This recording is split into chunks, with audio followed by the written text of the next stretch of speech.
Rafiki yangu, nikusalimie kwa jina takatifu la Yesu Kristo. Leo Mungu ametupa neema ya kujifunza. Leo tunataka tuangalie dalili 47 za wito wa unabii. Ukiona hizi dalili 47, basi anza kujua umeitwa ni nabii. Sasa kuona umeitwa ni nabii sio muda wa kuanza kushangilia, sio muda wa kuanza kurelaksi, sio muda wa kuanza kupuuza au kujinua, hapana. Kwa sababu kuwa nabii au mtumishi wa Mungu si kwa ajili ya kutumikia tumbo lako au kutafuta umaarufu, hapana. Ni kwa ajili ya kutimiza mapenzi ya Mungu na kuwa mnyenyekevu na mtii. Maandiko yanasema kunyenyekea, upole na utii mbele ya Mungu kunatangulia kuinuliwa. Wengi wanapogundua wameitwa, wanaanza kuwa na kiburi, wanaanza kutafuta umaarufu, wanaanza kudanganya, wanaanza kufoji ufunuo, kwamba kwa sababu mtu fulani anatumia ufunuo huu, basi na mimi ngoja niende kwa mfunuo ule. Unapokuwa umeitwa, kwanza kuna kipindi cha kupitia kwenye ukame au jangwani, tunasema ni wilderness period. Baada ya hapo kuna kipindi cha isolation. Unatengwa na watu wako wote wa karibu, wao ni marafiki, wao ni ndugu, ni jamaa. Na kama hutaki kuondoka kwa wale watu, Mungu atatengeneza skendo mpaka uondoke kwa wale watu. Lakini baada ya isolation, jua kuna persecution. Kuna kipindi ambapo utaanza kuharibiwa, kushambuliwa kiroho, muda mwingine pia na kimwili. Baada ya hapo unaweza kukuta unapitia kwenye kipindi kinaitwa conflict. Unaanza kuwa na conflict na watu. Kwa nini? Conflict na system, conflict na serikali, conflict na watu. Kwa nini unakuwa na conflict? Nimesemea conflict na system. Labda wewe unaanza kupinga mfumo wa dini. Ulikuwa ni muumini, lakini sasa unaona wanayoyafanya kwenye dini hayafai, unayoyafanya labda kwenye mfumo fulani hayafai. Kwa hiyo unaanza kuwa kama mpinzani, na hapo ndipo watu wanatengwa na kanisa au wanaanza kuharibiwa ndani ya kanisa au ndani ya jamii, kwa sababu unakuwa na vision tofauti na kile kinachoendelea kwenye mfumo uliooza wa watu au wa dini.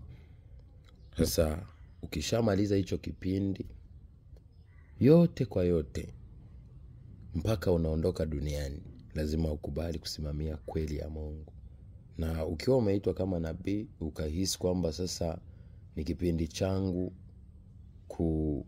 kufurahia maisha, kutukuka, basi unajidanganya. Kwa sababu tukiangalia manabii wengi, hata kama wengine walifanikiwa, lakini waliishi maisha ya pressure mpaka mwisho. Chukulia mfano Daudi.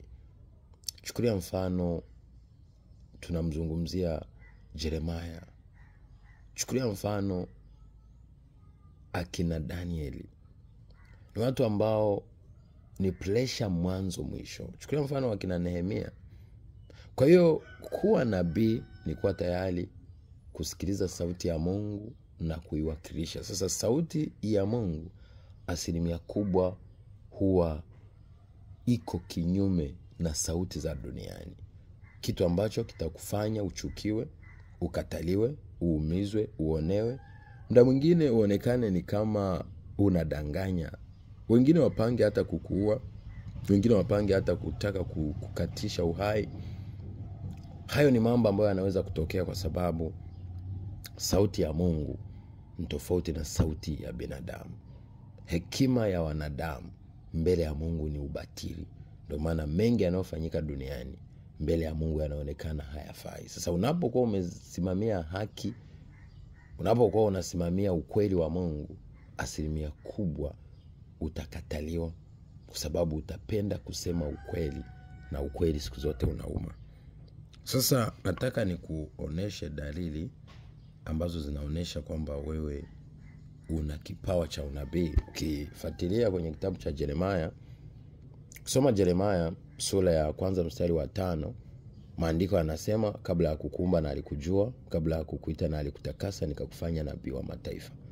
Lakini pia kumbuka kuna manabii wa aina 3. Kuna manabii waliozaliwa kuwa manabii kama Jeremiah 1:5. Kuna manabii walioitwa kuwa manabii. Amos, kusoma kitabu cha Amos 3:14, akwambia alikuwa mtunza mikuyu na mchunga kondoo, mara Mungu akamuita ili akaitabirie Israeli.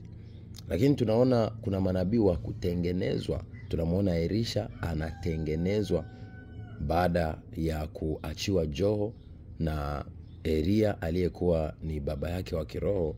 Tunaona anafika mtoni, anasema uko wapi Mungu wa Elia, na mto unagawanyika kwa kutumia lile Joho, na hapo ndipo akatengenezwa ili kuja kuwa nabii, kusoma kwenye kitabu cha Wafalme.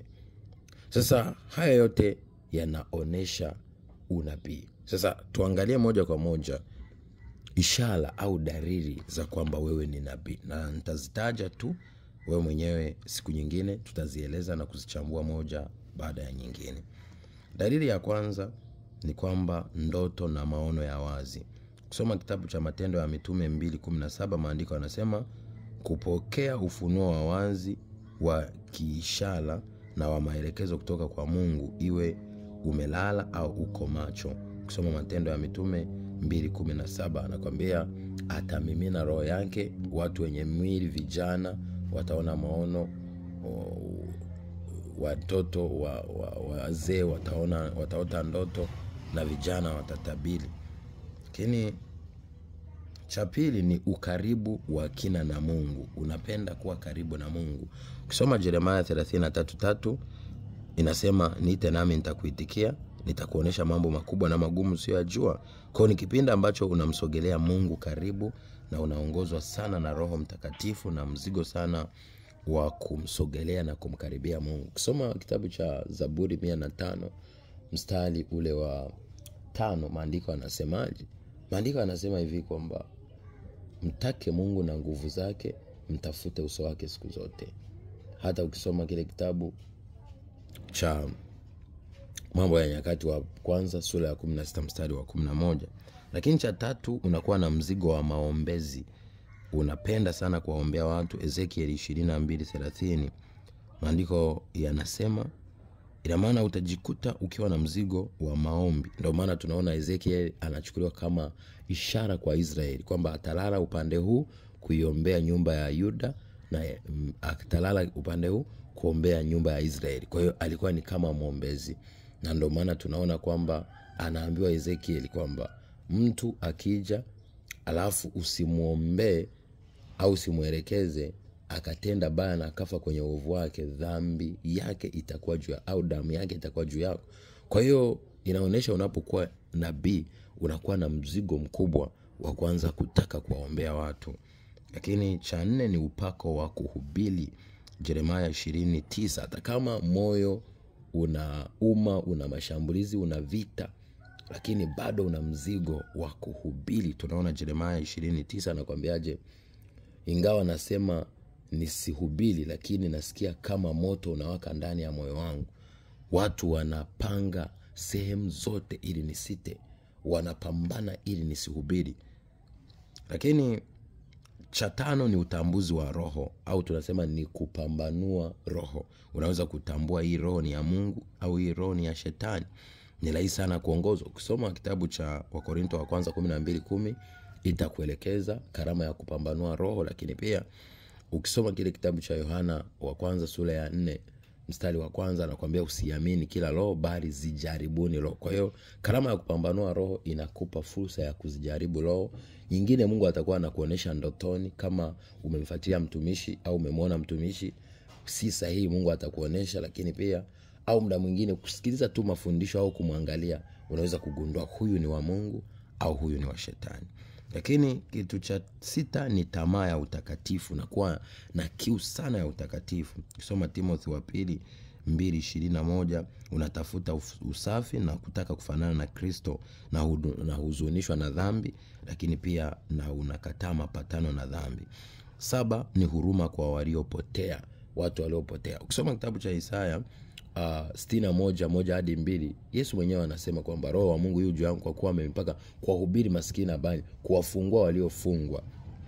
Kwa hiyo na wewe unakuwa na ile kiu. Ukisoma Yuda 1:22-23 unakuwa na mzigo mzito kwa roho na utayari wa kuwahudumia katika mazingira yasiyo ya kawaida. Lakini cha 8 ni kuthibitisha unabii. Manabii wengine wanaweza kutumika kukuthibitisha au kuthibitisha wito wako kwa namna tofauti tofauti hata kama hujawaomba. Ukisoma Timothy wa kwanza sura ya 1 mstari wa 18. Lakini kitu cha 9 ni neema isiyo ya kawaida na milango iliyofunguliwa. Unashangaa fursa zisizo za kawaida zinaanza kufunguka, unaanza utoaji rasilimali kwa ajili ya kazi yako inaweza kupatikana. Ukisoma Isaya 45:1-3 anakwamba atakupa hazina za gizani na mali za mahali pasiri palipojificha. Unashangaa Mungu anafungua baadhi ya milango, either zikusaidie katika kutoa au zikusaidie katika mahitaji yako ya mwilini. Maana maandiko yanasema Paulo kwamba utaua sio kigezo cha kupata faida, bali nikipata chakula, nikipata maradhi inatosha. Na maana hutokosa chakula, hutokosa maradhi, unakuta Mungu anafungua fursa kulingana na uhitaji wa ile huduma au kile unachotaka kufanya kwa ajili ya utukufu wa Mungu. Lakini 10 ni vita na upinzani. Utakutana vita sana na upinzani. Na vita vikali na upinzani kutoka kwa adui, kukabiliana na upinzani, kukataliwa. Ukisoma Timothy wa 2 sura ya 3 mstari wa 12. Lakini 11 ni kuzaa matunda mazuri. Unaona mabadiliko ya kweli na athari za ufalme kupitia huduma yako. Unakuta ufalme wa Mungu unaanza kuleta matunda chanya kwenye maisha yako kwa sababu utaanza kusimamia kweli, utaanza kubadilika katika maisha, mtazamo, matendo, kwa hiyo na kuwabadilisha pia wengine. Lakini 12 ni ushuhuda wa ndani wa roho yako. Unashangaa kwamba kuna usadikisho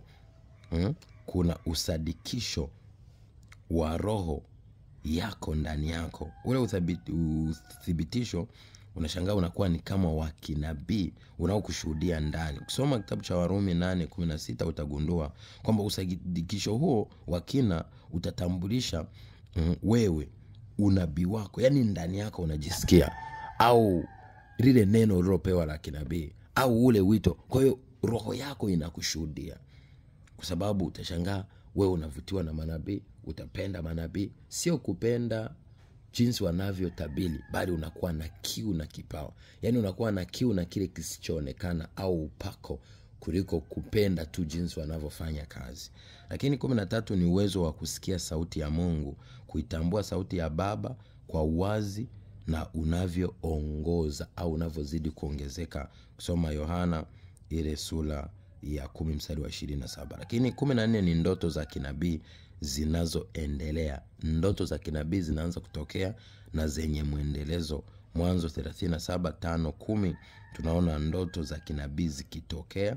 Tunaona Yusufu akitokewa na ndoto nyingi ambazo zilikuwa ni za kinabii. Lakini 15 ni dharura na mamlaka ya kimungu. Hisia isiyopunguka ya wito wa kutumwa. Unakuta una mamlaka ya kimungu na unapenda kufanya jambo fulani kwa ajili ya kumtukuza Mungu. Ukisoma Yeremia 1:5 anakuambia kabla ya kuumba Mungu alikujua, na kabla ya kuumba alikutakasa, amekufanya nabii wa mataifa. Kwa unakuta kuna mamlaka ndani yako, wewe mwenyewe unasikia kabisa kuna mamlaka. Lakini pia unakuta kuna dharura zinatokea, na kutumia kile kipawa chako au kutumia kipawa chako hata bila kujua, unakuta kuna matokeo yanatokea kwa sababu Mungu alishakutengeneza kama nabii. Lakini 16 ni kuitwa mlinzi kwenye ulimwengu wa roho. Unakuwa ni watchman kwenye ulimwengu wa roho. Ezekiel tunamwona 3:17 anaitwa mlinzi wa wana wa Israeli, wa wana wa Yuda. Ukisoma Ezekiel 3:17 ni wajibu wa kuwaonya, kuwaongoza na kuwalinda watu wa Mungu unakuwa juu yako. Lakini 17 ni upako wa kufichua dhambi zilizofichwa. Wakorintho wa kwanza 14:25 kufunua siri za mioyo na kuleta mambo katika nuru. Maana maandiko yanasema sisi ni nuru ya ulimwengu. Soma kitabu cha Mathayo sura ile ya 5 mstari wa 14. Lakini 18 ni ujasiri wa kukabiliana na mamlaka. Kutoogopa katika kupinga mamlaka na ngome zozote zisizomcha Mungu. unashangaa unaingia vita na manabii wa uongo, unaingia vita na mifumo isiyofaa. Mika 3:8 utagundua hicho kitu kikitokea. Lakini kitu cha 19 ni njaa ya neno la Mungu. Unakuwa na njaa ya neno la Mungu. Wengine wakiwa na njaa ya chakula, wewe unakuwa na njaa ya neno la Mungu. Ukisoma kitabu cha Mathayo 4:4 anakuambia mtu hatoishi kwa mkate tu, bali kwa kila neno linalotoka kwenye kinywa cha Mungu. Ukisoma Yeremia 15:16 unakuta kuna hamu isiyoshikika ya kutaka neno, lakini pia neno la Mungu kudumu ndani ya moyo wako na ndani ya maisha yako. Lakini ishara ya 20 ni ufunuo wa maandiko. Unaposoma maandiko unapata ufunuo. Unasoma unapata ufunuo. Unasoma unapata revelation au ufunuo. Daniel 9:22 hadi 23 unapata ufahamu mpya na ufahamu wa kinabii wa vifungu vya Biblia. Lakini 21 ni maombi ya mateso. Maombi ya mateso nikiwa na maana gani? Ukisoma Warumi 8:26 tunaona Roho Mtakatifu anakusaidia kuomba, na unashangaa unaweza kuomba kwa muda mrefu, labda kwa kunena kwa lugha unaomba muda mrefu, na hata ukijaribu kujizuia ndo vita inaongezeka. Kwa hiyo unatakiwa uombe. Ukiacha kuomba vita inakusonga. Ukiacha kusoma neno vita inakusonga. Unaweza ushangae umeomba leo, useme sasa ngoja nilale kesho nisiombe. Unashangaa usiku huo unavamiwa na nguvu za giza. Kwa sababu Mungu anapokuwa amekufungulia roho ya kinabii ndani yako, jua unakuwa wazi kwenye ulimwengu wa roho. Kwa hiyo ni rahisi mashetani kukushambulia na shetani kukuona na kukuletea vita. Kwa hiyo unachotakiwa ni kuomba kila wakati ili ukae katika uwepo wa Mungu, kusoma neno kila wakati ili ukae na nuru ya Mungu ndani yako na upanga wa roho, lakini pia uwe na imani ya kutoteteleka ili uwe na ulinzi wa kimungu. Lakini ukeshe ukiomba na uwe mtakatifu ili shetani asiweze kukugusa. Lakini kitu cha 22 ni maono ya malaika na mbingu. Unaweza kuanza kuona malaika ya Mungu, maono ya kimungu, maono ya mbingu, maono ya malaika, maono ya viumbe vya mbinguni na vitu mbalimbali. Ukisoma kitabu cha Wafalme wa Pili 6:17, hapa ndipo utaweza kugundua mikutano isiyo ya kawaida ya viumbe vya mbinguni na kwenye ulimwengu wa roho. Tunaona hapa kitu kinatokea kisicho cha kawaida. Elisha akiwa ameomba, Bwana akamfumbua macho mtumishi wake, akaona vitu vya ajabu. Na ndipo ukisoma kitabu cha Wafalme wa Pili sura ya 6 mstari wa 16 tunaona kwamba walio upande wetu ni wengi kuliko walio upande wa adui. Na hapo ndipo Gehazi anafunguliwa macho, anaona jinsi mambo yalivyo kwenye ulimwengu wa roho na viumbe vinavyowarinda au malaika na jeshi la mbinguni na walinda. Lakini 23 ni uthibitisho kupitia maono ya wengine. Kuna watu wanaanza kuona maono, wanakuona wewe, wanathibitisha ile hatima yako. Matendo 9:10 hadi 16. Lakini 24 ni nyimbo za kinabii na mashairi ya kinabii. Unashangaa kuna zaburi, nyimbo, maneno ya kinabii ya hiari yanakuongozwa na wewe Roho Mtakatifu. Unaweza kuota ndoto. Usoma Mambo ya Nyakati wa Kwanza 25:1 utagundua hicho kitu. Lakini pia utagundua kwamba unaweza kuwa umelala unaona unaimba, na unaweza kuamka kabisa unaimba. Unaweza kulala unasoma neno, unaamka kabisa neno linakuja, au zaburi linakuja. Hayo ni mambo ya kimungu. Na hapo ndo maana tunaona Daudi alikuwa ni mtu mkuu aliyeimba nyimbo nyingi, kwa sababu alikuwa na roho ya kinabii ndani yake. Lakini pia tunamwona Elisha alipotaka kutabiri, aliwaambia niletee mpiga kinanda, akaanza kutabiri. 25 ni kupitia ishara za kiungu. Kupitia ishara za kiungu zinaanza kutokea. Isaya 38:7 mpaka 18 unashangaa unaanza kushuhudia madhihirisho ya ajabu yanayothibitisha neno la kinabii. Ishara kwamba ukiomba kitu kinatokea. Labda mtu hana ujauzito, unamwombea anapata ujauzito, au anaombea anapona. Kwa hiyo unakuepo uthibitisho wenye matokeo ya kile kitu, hata kama si kwa ukubwa, lakini kwa mwanzo unashangaa mambo yanaanza kwa hivyo. Lakini 26 ni kurejesha madhabahu zilizovunjika. Unashangaa unakuwa na mamlaka ya kurejesha madhabahu iliyovunjika. Tunaona Elia anajenga madhabahu ya Mungu na watu anawarejesha kwa Mungu. Watu walioacha Mungu, waliomwasi Mungu, unaweza kuwarejesha. Watu ni watenda dhambi, unaweza kuwarejesha.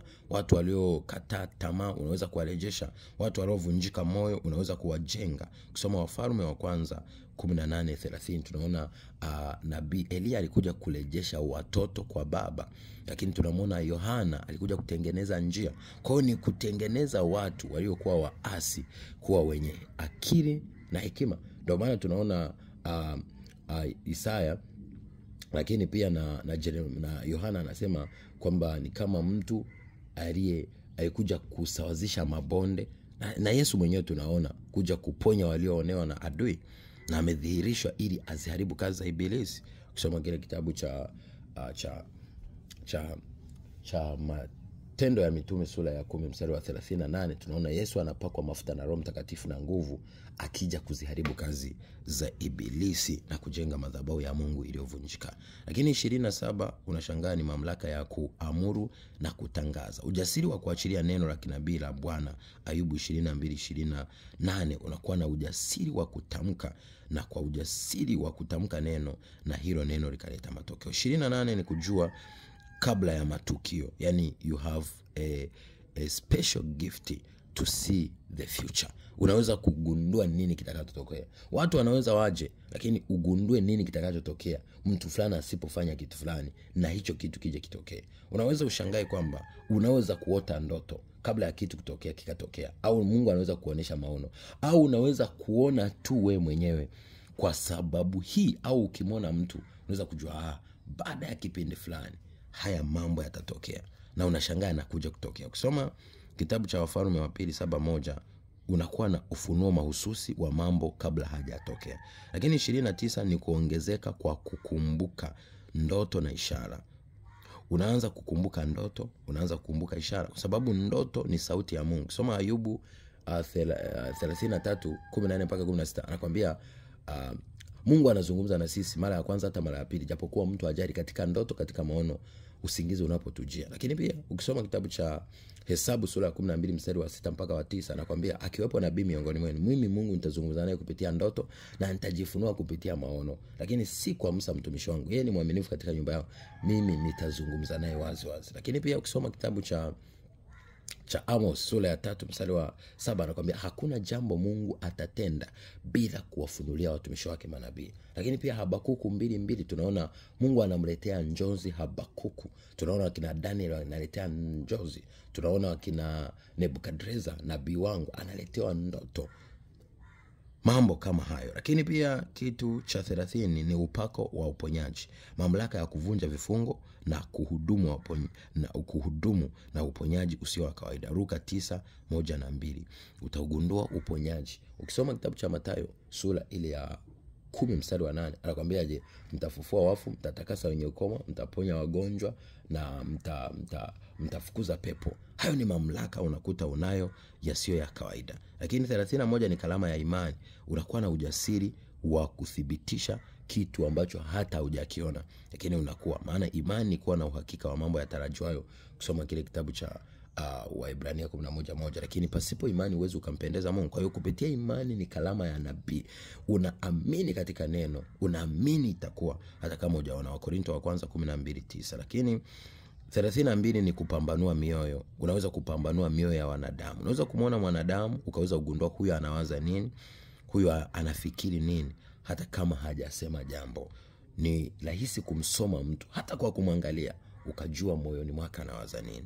Huo ni roho ya kinabii ambayo inakuwa ndani yako ya kuweza kukujulisha. Kwa sababu muda mwingine unaweza usitambue tu kwa kuona, bali unapomwona mtu usikie ndani ya roho yako labda unahisi woga.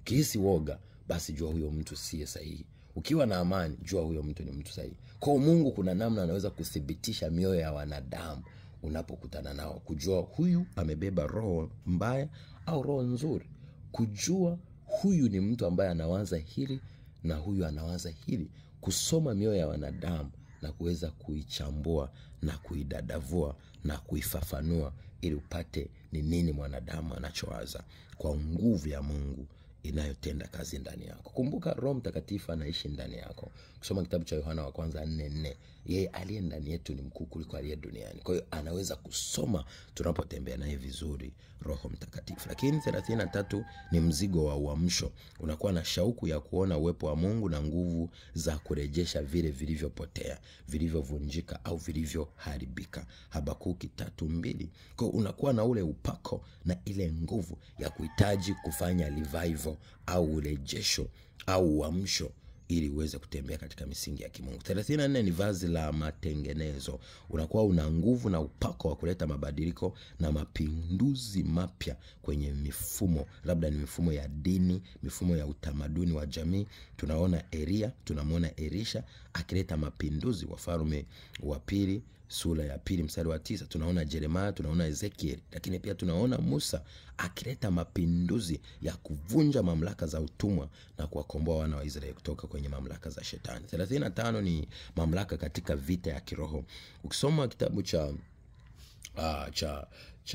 Waefeso sura ya 6:10 mpaka 18, tunaona vita yetu si juu ya damu na nyama, bali ni kwenye ulimwengu wa roho. Tukisoma pia Wakorintho wa pili sura ya 10 mstari wa 3 mpaka wa 6, mamlaka na vita juu ya ulimwengu wa roho, kwenye fikra, kwenye mawazo, lakini kwenye watu wanaokuja kutushambulia kwenye ulimwengu wa roho. Kwa hiyo ni vita inaongezeka kwenye ulimwengu wa roho. Unaweza ushangae vita, mauaji, majoka, mashetani, roho za makahaba, mamlaka za giza zinakuwa zinakufuatia kwenye ulimwengu wa roho. Lakini unaposimama vizuri na Mungu, unakuwa unazishinda. Nyingine zinakuja kama roho kabisa, unaziangamiza. Kadri unavyozidi kupiga vita, ndivyo unavyozidi kukua na kuongezeka kwenye ulimwengu wa roho. Unachotakiwa ni kutoogopa, kutokata tamaa, kutochoka na kutonungunika. Kumbuka Mungu anapokuita, anakuita kama askari wake hapa duniani. Kwa hiyo kama amekuita kama askari wake, jua usitafute umaarufu, usitafute kupendwa. Fanya kila Mungu anachotaka, kwa sababu mwisho wa mwisho dunia inapita na tamaa zake. Sasa acha manabii wa uongo wanaopambania umaarufu na kutaka kuinuliwa na kusifiwa na wanadamu. Lakini wewe fanya ile kazi ya injili ya kweli, hata kama itakuwa ni majaribu, lakini wewe utainuliwa kwa wakati wake. Kusoma kitabu cha Petro wa kwanza sura ya 5, anakuambia hivi kwamba uzidi kunyenyekea chini ya mkono hodari wa Bwana, na yeye atakuinua kwa wakati wake. Atakuinua kwa wakati wake. Sasa wengi kwa sababu ya kutaka kuinuliwa, tumejikuta tumekiabudu kiumbe, yani shetani, tukiacha imani ya kweli na Mungu wa kweli, tukianza kumtumikia adui, tukianza kumtumikia shetani, kitu ambacho baadaye kitakuja kutuathiri. Soma Petro wa kwanza 5:6 mpaka 11. Anasema tunyenyekee chini ya mkono hodari wa Mungu, naye atatuinua kwa wakati wake, atatukweza kwa wakati wake. Lakini tusipofanya hivyo, shetani ni simba angurumaye atakayeweza kutuongoza kwenye uharibifu, na mwisho wa mwisho tuje tuangamie kwa kukiabudu kiumbe. Lakini 36 ni kushinda hofu. Unaweza ushangae ni vita kweli ni kubwa, kama Jeremia, kinachomtokea kwenye Jeremia 20:9, kwamba anasikia muda mwingine moto unawaka. Kwa sababu gani? Watu wanataka asite kuhubiri, vita inatoka pande zote. Sasa Mungu anakupa neema. Kusoma Jeremia 1:8, Mungu anakupa neema ya kuweza kushinda, atakuwekea uweza. Ndio maana anamwambia Ezekiel, nitakufanya uso wako, wao wana uso wa gumegume, lakini wewe nitakufanya uso wako kama almasi. Na Jeremia anamwambia kwamba uso wako nitaufanya mkuu na mkali kuliko juu ya nyuso zao. Kwa hiyo Mungu anakutengeneza.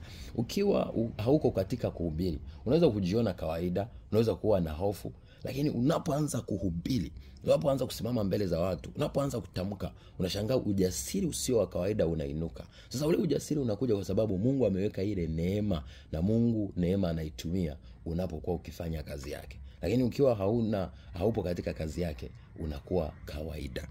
Lakini kitu cha 37 ni kutembea kwa nguvu na mamlaka. Unakuwa na nguvu na mamlaka. Unashangaa unaweza kuonesha miujiza, ishara na maajabu, na nguvu za Mungu zinaonekana. Ukisoma Matendo 1:8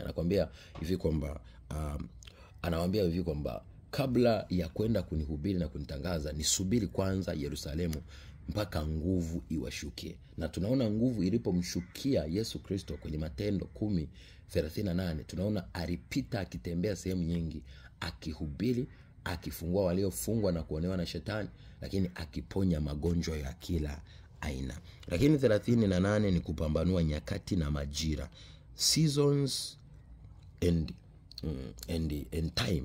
Unaweza kujua huu ni muda gani, ni majira gani.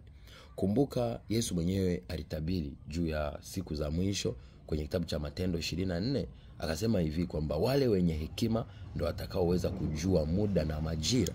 Kwa hiyo ukiwa na hekima ya Mungu au roho ya Mungu, unaweza kusoma alama za nyakati na kujua tupo kwenye wakati gani, tunatakiwa kufanya nini, na mfumo uliopo ni uko hivi, kwa hiyo tufanye hivi ndipo tutakaposhinda. Soma kitabu cha Mambo ya Nyakati wa Kwanza 12:32, unaelewa ratiba ya kinabii ya Mungu na mipango ya Mungu inayoendelea.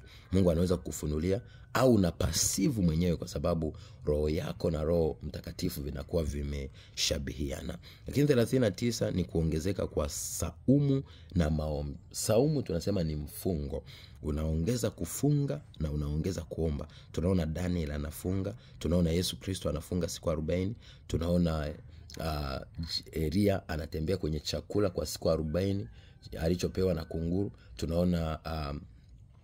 Tunaona Musa anapanda mlimani, anafunga kwa siku 40 usiku na mchana.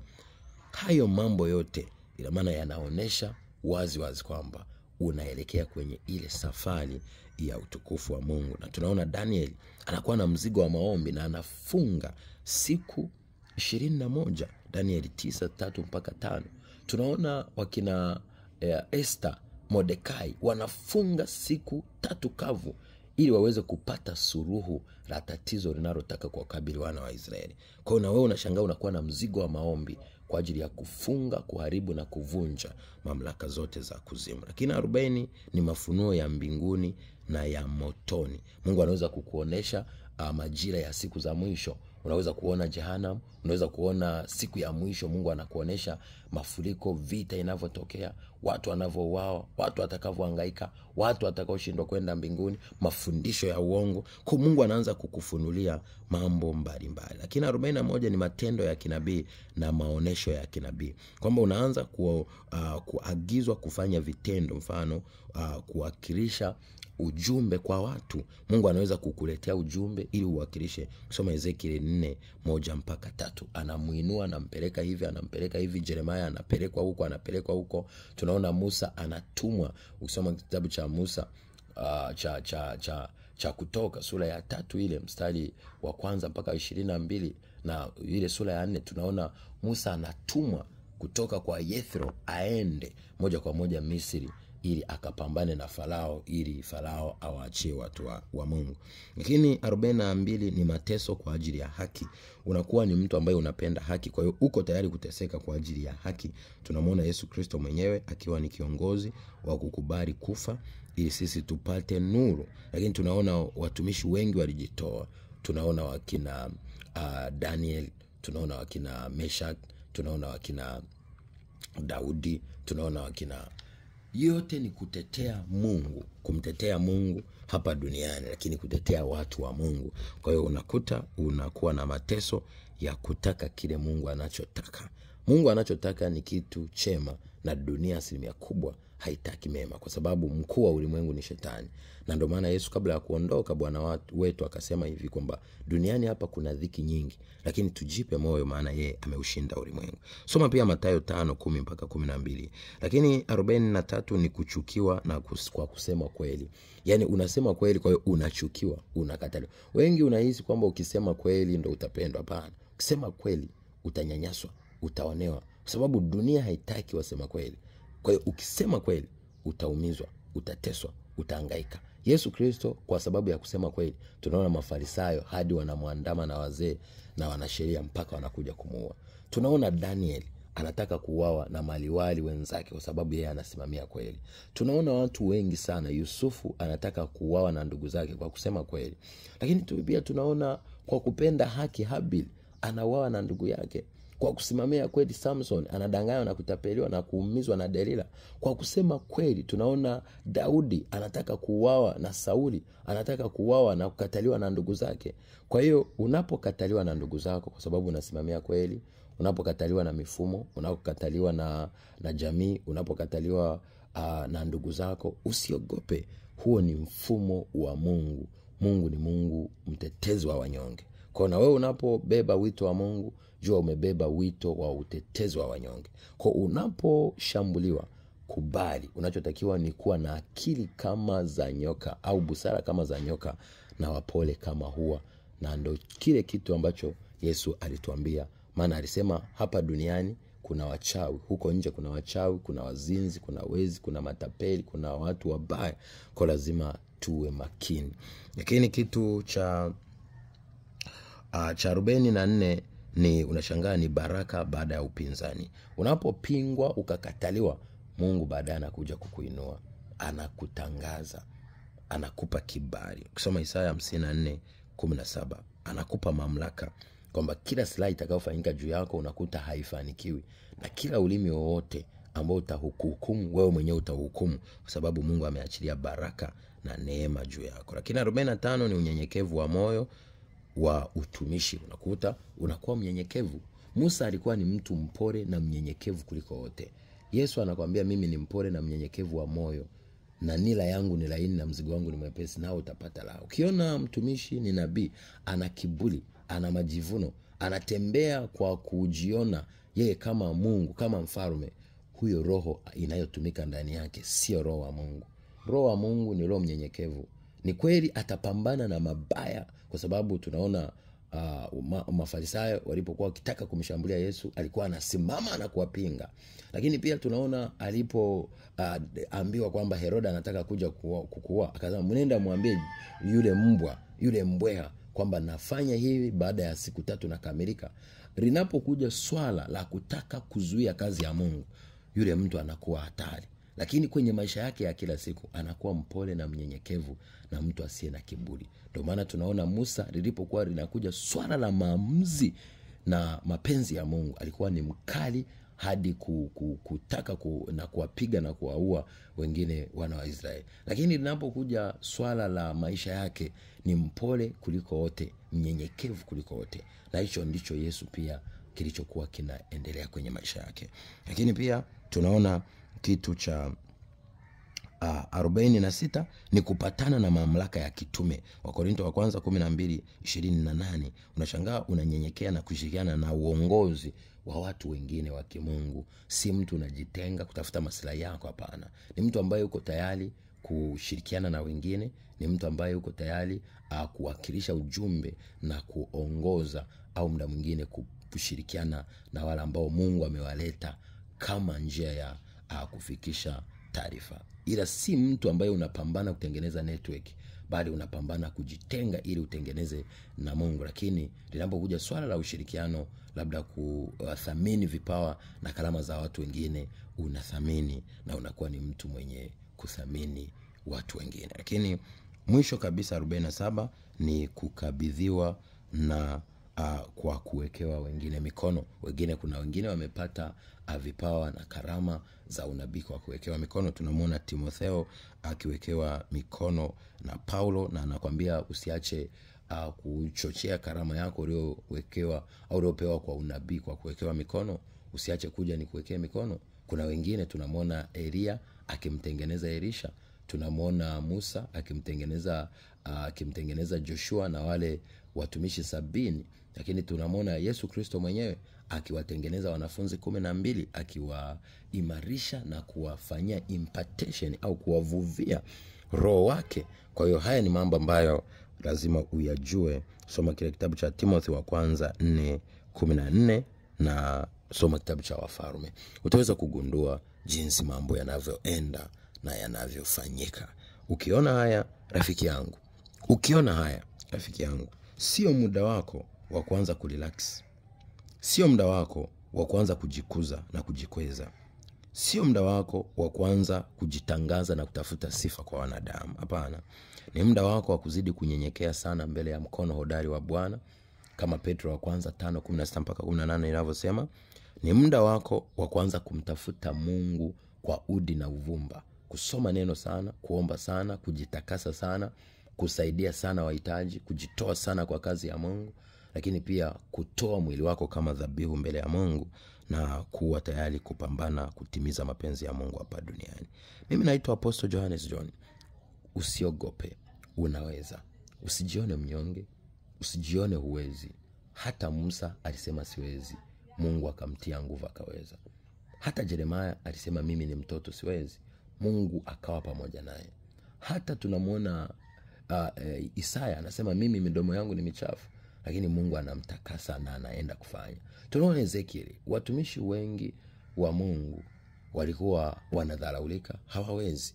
Mungu anatafuta vitu vinyonge ili aviaibishe vitu. Ndio maana yule anayejiona ana hekima duniani aanze kujiona ni mpumbavu ili apate hekima ya Mungu. Mungu anawatumia wale watu ambao hawajiamini, wanajidhalilisha, wamedhalilika, hawafai, wanaonekana kama hawafai. Tunaona kama Yusufu, familia yake inamkataa.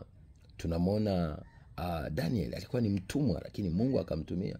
Tunamwona Daudi alikuwa ni mtu ambaye amekataliwa, anaonekana yeye ndo dhaifu kuliko ndugu zake wote, lakini Mungu huyo ndiye akamuinua na akamfanya mfalme, wengine wakiwa ni watu wa kawaida. Yeye ndo aliinuliwa akaweza kumwangusha Goliath. Wenzake ambao walikuwa na nguvu wakaonekana hawawezi na wakashindwa. Kumbuka, usijidharau, usijione mnyonge, usijione dhaifu, usijione huwezi. Usizitegemee nguvu zako na akili yako mwenyewe. Mtegemee Mungu, atakuthibitisha.